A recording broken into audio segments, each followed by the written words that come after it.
আসসালামু আলাইকুম সুপ্রিয় দর্শক। গতকাল আমি একটা ভিডিও দিয়েছিলাম শেহজাদ খান বীরকে নিয়ে। শেহজাদ খান বীর সম্পর্কে আমি অনেক কথা বলেছি, হ্যাঁ, অনেক ভাষা নোংরা পর্যায়ে চলে গেছে। আসলে একটা বাচ্চাকে নিয়ে এই ধরনের কন্টেন্ট তৈরি করা আমার ঠিক হয়নি। আমি শুধু বোঝানোর চেষ্টা করেছি, আমি বুবলিকে বোঝানোর চেষ্টা করেছি যে বুবলি, তোমার বাচ্চাকে নিয়ে আমি ট্রল করেছি, তোমার অনেক মন খারাপ হচ্ছে, তুমি কষ্ট পাচ্ছ, তুমি আসলে এটা মেনে নিতে পারবা না, তাই না? শত হইলে তুমি মা। শাহজাদ খান বীর যার সন্তানই হোক, সেটা সাকিব খানের হোক বা যার সন্তানই হোক, হ্যাঁ, শাহজাদ খান বীর তো তোমার পেট থেকে বেরিয়েছে, তুমি তো তার মা। তোমার আসলে অনেক কষ্ট হচ্ছে এই কন্টেন্ট দেখার পরে, আমার মুখের এই ভাষাগুলো শোনার পরে, হ্যাঁ।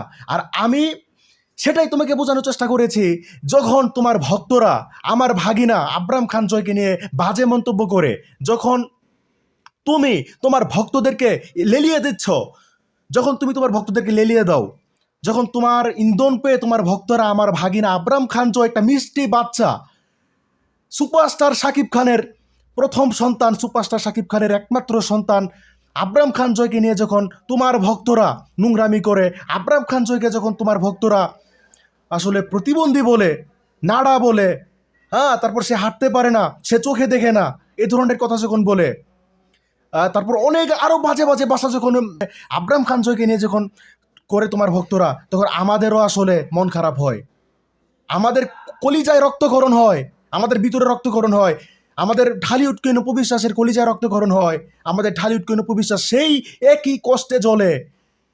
কারণ শত হলে তো মা, মা তো জ্বলবেই। তাই বলছি, বাচ্চাদেরকে নিয়ে কোনো ট্রল করা, বাচ্চাদেরকে নিয়ে কোনো কিছু করা কোনো দিনও ঠিক নয়।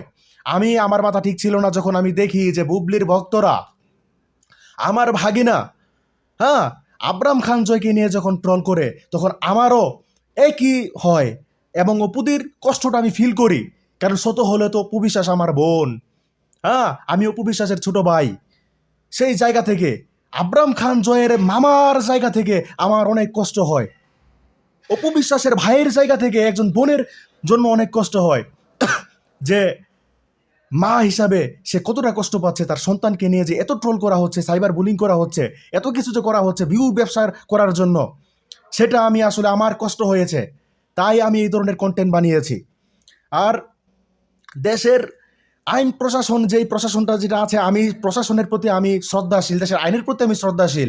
আমি দেশের আইন প্রশাসনকে বলতে চাই যে বুবলি যেটা করছে, আমাদের ভাগিনা সাকিব খানের বড় ছেলে আবরাম খান জয়কে নিয়ে যে ট্রলটা করছে বুবলির ভক্তরা, বুবলি নিজে ইন্ধন দিচ্ছে, সেটা যদি আসলে বুবলি না থামায়, বুবলি যদি তার ভক্তদেরকে না থামায়, তাহলে কিন্তু বীরকে নিয়ে আরও ট্রল করবো, আরও ট্রল করব।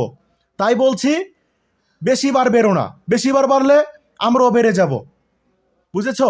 আর আমি বোঝানোর চেষ্টা করেছি যে একজন মা, একজন মার যে কি হয়, মার যে ভিতরে পুরে, সেটা আমি বোঝানোর চেষ্টা করেছি।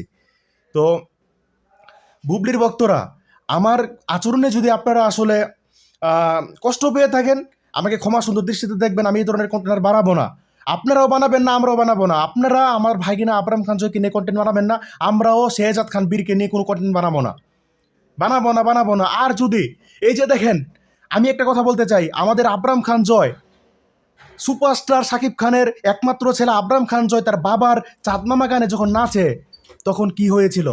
তখন তাকে নিয়ে ট্রল করা হয়েছিল, সে নাকি প্রতিবন্ধী, সে নাকি হাঁটতে পারে না, সে নাকি নাচতে পারে না, তাকে নিয়ে এই ধরনের সাইবার বুলিংগুলো করা হয়েছিল। সেটার প্রতিবাদ আমি করেছি শেহজাদ খান বীরকে দিয়ে, তার মামা হিসাবে। ওকে, তো এটা আপনারা বোঝার চেষ্টা করবেন। আর দেশের আইনের প্রতি আমি শ্রদ্ধাশীল, আর দেশের আইনকে আমি বলতে চাই, আপনারা আসলে বুবলিকে থামান, বুবলিকে না থামাইলে আমরাও থামবো না। ওকে, আমাদেরও রক্ত গরম হয়। এটাই হচ্ছে আমার দেশের আইন প্রশাসনের কাছে আমার অনুরোধ। আসসালামু আলাইকুম।